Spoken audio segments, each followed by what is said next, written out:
Olá, então teremos hoje a nossa interpretação do texto A Pipoca de Rubem Alves. O texto eu tirei deste livro aqui que se chama O Amor que Acende a Lua, página 59. Eu ouvi, deixa eu ver se eu tenho a data de quando eu comprei o livro aqui. Não tenho. Mas se eu não me engano, eu comprei este livro em 2002, no segundo ano da faculdade, depois que a minha professora Andréia da Silva Daltoé leu para a turma a crônica A Pipoca.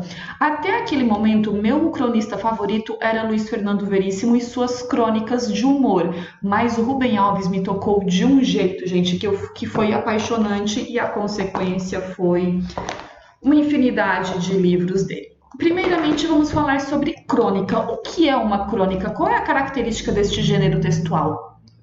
Crônicas são textos feitos sobre fatos do cotidiano, sobre alguma coisa que aconteceu naquele dia e me inspirou a escrever uma história. Ela não é uma história longa, não é um texto longo, não é um conto, não é uma história com começo, meio e fim. Pode ser uma história, sim, por exemplo, uma narração por um curto período, com um foco mais humorístico ou um foco mais reflexivo.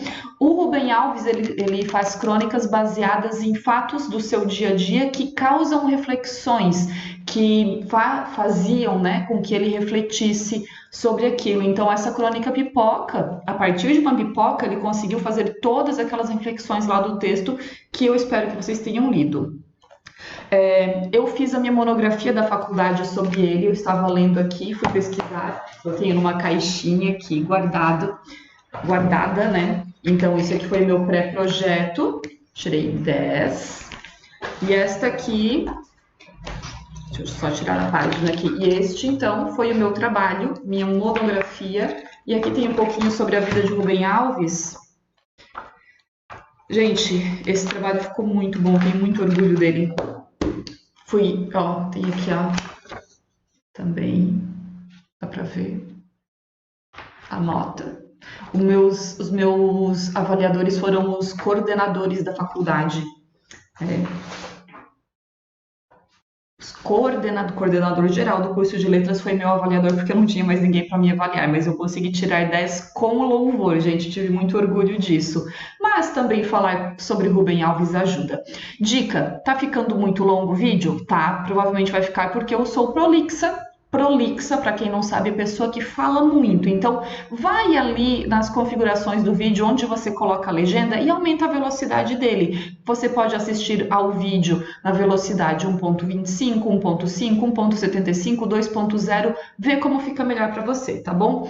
Então, Rubem Alves nasceu na década de 30, ele era de uma família rica, morava em Minas Gerais. Porém, o pai dele perdeu tudo e ele ficou pobre. E eles foram morar no Rio de Janeiro quando ele tinha aproximadamente 12 anos. E ele não fez muitos amigos. Ele era uma pessoa muito tímida, então ele teve poucos amigos naquela época, o que fez com que ele fosse leitor, tá? Geralmente, assim, pessoas que têm poucos amigos na infância leem bastante, nem todos, né? Mas é uma válvula de escape. Foi uma válvula de escape para ele e é para outras crianças também. Então, ele lia muito. Ele se tornou pastor da igreja presbiteriana, não tenho certeza se era essa igreja, e ele foi estudar depois nos Estados Unidos. Retornou ao Brasil, ele se formou em teologia nos Estados Unidos também, voltou ao Brasil, foi perseguido pela própria igreja por ele ser um pouquinho ortodoxo, ter uma metodologia um pouco diferente, teve que sair da igreja, voltou para os Estados Unidos na época da ditadura militar, lá ele se formou também então em filosofia, depois quando ele retornou ao Brasil, ele se tornou professor da Unicamp e cronista. Voltando a falar sobre crônica, então as crônicas são textos baseados no dia a dia que são feitos para serem publicados em jornais, em princípio. Hoje em dia tem sites só de crônicas, as pessoas divulgam no próprio Instagram. São textos curtos, com o intuito, então, de fazer humor ou fazer uma reflexão sobre o dia a dia. O Rubem Alves, então, escrevia para um jornal lá de Campinas, se eu não me engano, e como os textos ficavam muito bons, eles eram compilados e lançados em livros. Estes são os que eu ainda tenho do Rubem Alves. Eu já cheguei a ter 11 livros dele, mas esses foram os que me restaram, tá? Ele faleceu em 2014, dia 19 de julho de 2014. Foi um dia muito triste para mim, porque eu não cheguei a conhecê-lo pessoalmente. Era o meu sonho conhecê-lo. Não o conheci, mas olhem esse trechinho de uma outra crônica dele, do livro Um Mundo num Grão de Areia. Só o nome do livro já é poético, né? Um Mundo num Grão de Areia. Ouçam. Boas são as palavras das orações e dos poemas.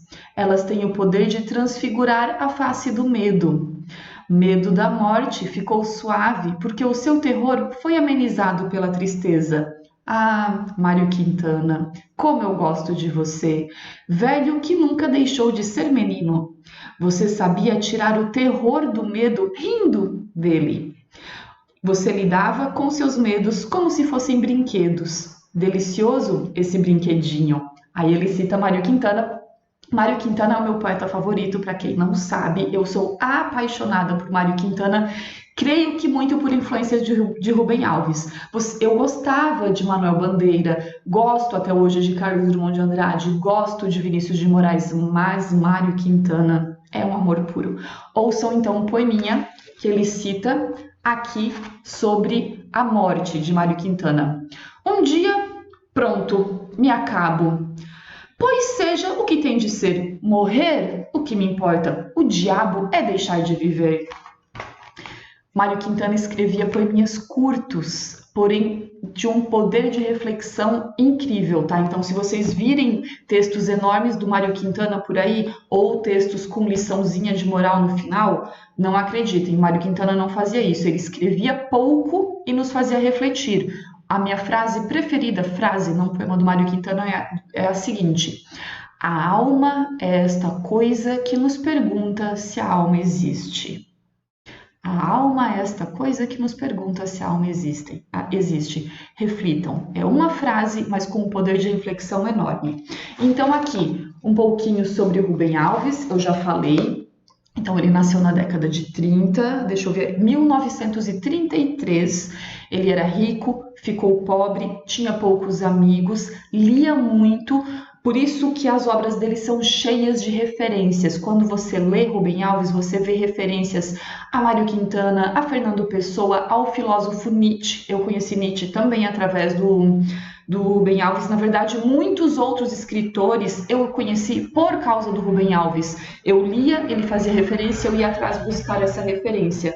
Então, ele teve 3 filhos, tá? Ele também se chamava de psicanalista. Ele tinha 2 quadros no escritório dele.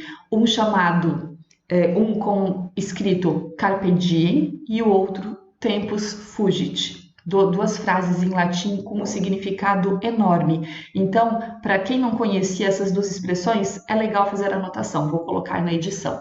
Carpe Diem, colha o dia, aproveite o dia, e tempus fugit, o tempo passa. Ambas as frases fazem uma reflexão sobre a efemeridade da vida. O que é efemeridade? É o passar rápido, a vida é efêmera, o tempo é efêmero, então nós devemos aproveitá-lo. Quem não conhecia a palavra efemeridade, também anota aí para ampliar o vocabulário, ok? Efemeridade da vida, carpe diem e tempus fugit.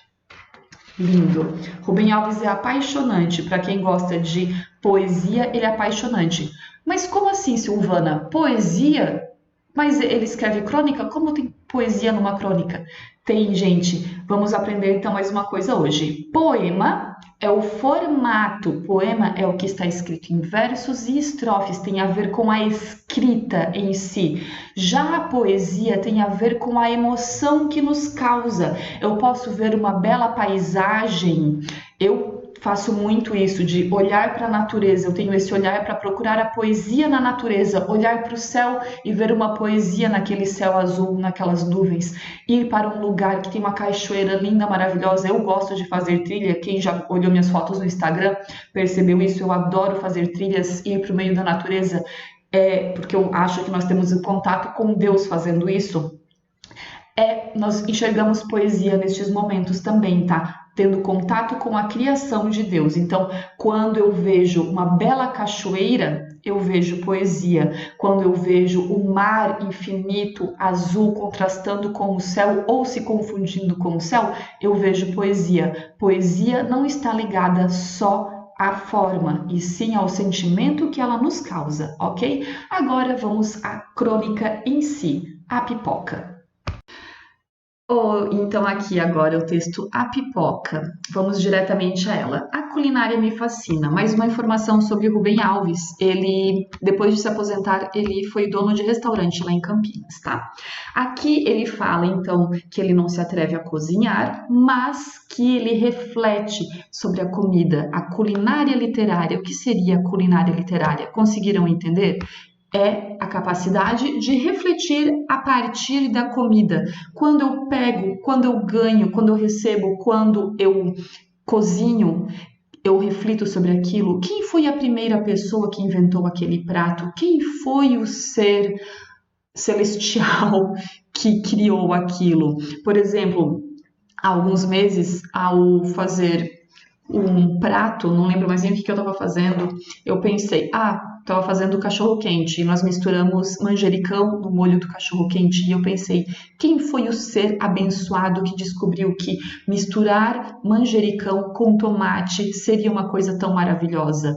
Aí eu fui pesquisar a salada caprese de Capri, na Itália, né, a origem, que é mozzarella de búfala, tomate e manjericão. Foi criada por um cozinheiro que queria fazer uma comida com as cores da Itália, vermelho, branco e verde, e por isso ele criou a salada caprese, que é uma coisa maravilhosa. Gente, quem não mistura manjericão no molho de tomate, tomate mesmo, tá? Faz o tomate, coloca lá o manjericão, sensacional, o sabor é divino.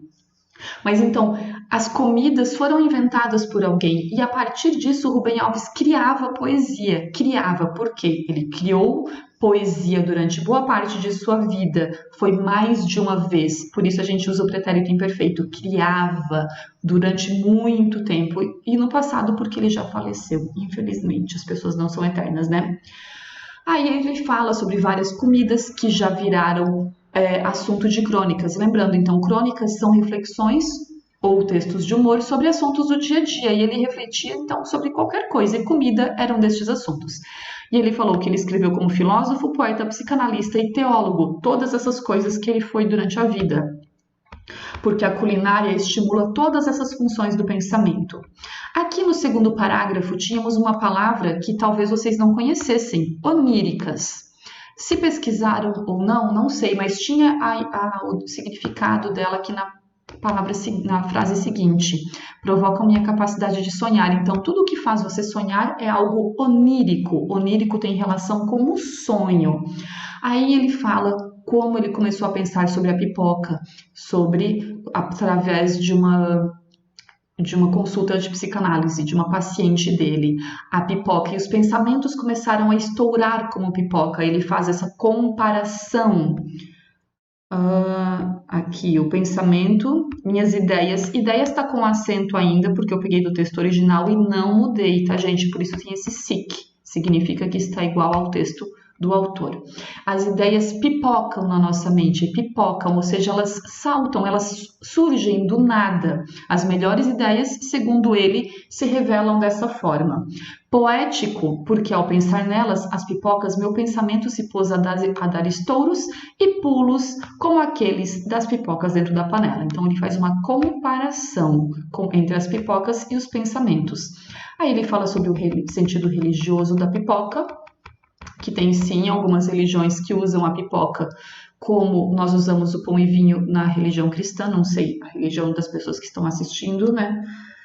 Mas assim, a pipoca foi descoberta pelos estudos aqui, ele fala que não sabe, eu pesquisei a respeito disso lá em 2004, ela foi descoberta aqui na América Latina, há 2.000 ou 3.000 anos. Então os nossos ancestrais aqui da América Latina já consumiam pipoca. Acredita-se que eles colocavam em pedras vulcânicas e de lá as pipocas estouravam. Também foi descoberto que os indígenas já usavam panelas de cerâmica de barro e colocavam pipocas lá dentro, mas também foram achadas pipocas na Índia e na China, porém com períodos mais recentes, ou seja, eles já tinham tido contato com as pessoas que moravam aqui antes da descoberta por Cristóvão Colombo da América. Então, os chineses realmente já tinham estado por aqui. E acredita-se também que no Peru eles usavam a espiga de pipoca e passavam gordura nela, a manteiga feita do leite, né? A manteiga na própria espiga e estouravam na espiga e comiam ali. Também foi descoberto por estudiosos que em 1600, quando os colonizadores começaram de fato a vir para a América, eles comiam pipoca no café da manhã com leite e açúcar. Então, pipoca foi o primeiro cornflakes. Interessante, né? Aí fala ali sobre o que a primeira pessoa que viu aquela pipoca, aquele milho inferior aos milhos normais, ao milho verde, né, que é consumido cozido, o que eles pensaram? Nossa, que horror, não dá para fazer nada com isso, cozinha, ele não amolece. Então, como isso foi descoberto? Aí aqui está falando da simbologia, que é o objetivo principal desse texto. A pipoca é a transformação do milho duro em pipoca macia. É que a transformação do milho duro em pipoca macia é símbolo da grande transformação, porque devem passar os homens para que eles venham a ser o que devem ser. O milho da pipoca não é o que deve ser, ele deve ser aquilo que acontece depois do estouro. Então, esses somos nós. Nós, seres humanos, também precisamos passar pelo estouro, e aqui está a reflexão principal do texto. O que é o fogo pelo qual nós devemos passar? Pensaram nisso? Ele dá vários exemplos ali. Uma doença, a perda de um emprego, um grande problema. É através deste fogo da vida que nós nos tornamos pessoas melhores. Muitas pessoas só conseguiram empreender, ganhar dinheiro depois de perder um emprego. Outras começaram a aproveitar realmente a vida depois de ficar doentes. Então foi o fogo que a transformou. E existem outras metáforas semelhantes. Por exemplo, lá o Saint-Exupéry, lá no Pequeno Príncipe, diz: é preciso que eu suporte 2 ou 3 larvas se quiser conhecer as borboletas. Ou seja, a borboleta também passa por um processo de transformação. A borboleta para se tornar uma borboleta, ela tem que deixar de ser larva e se tornar borboleta. Então, a pipoca, o milho de pipoca não é o que deve ser, ele deve ser a flor branca e macia que acontece depois do estouro. A pérola. O próprio Rubem Alves tem um texto chamado Ostra Feliz Não Faz Pérola. Por quê? Para fazer uma pérola, ela tem que ter um grão de areia dentro dela. E esse grão de areia ele causa sofrimento. Esse sofrimento faz a pérola ser criada, digamos assim. Então, e ele fala aqui que nós devemos voltar a ser crianças. Eu vejo vários psicanalistas, vários coaches dizendo que essa teoria de que devemos olhar as crianças e não sei o que, é bobagem, porque a vida adulta é a melhor fase da vida. Eles não entenderam a metáfora. A metáfora, a afirmação que nós devemos voltar a ser criança é ter o olhar que a criança tem para o mundo, o olhar para a eterna novidade do mundo, como diz Fernando Pessoa, a eterna novidade do mundo, a capacidade de nós vermos algo bonito, a capacidade de nós olharmos para alguma coisa e enxergar realmente o que é aquilo, sair da nossa rotina de não ver as coisas, tá?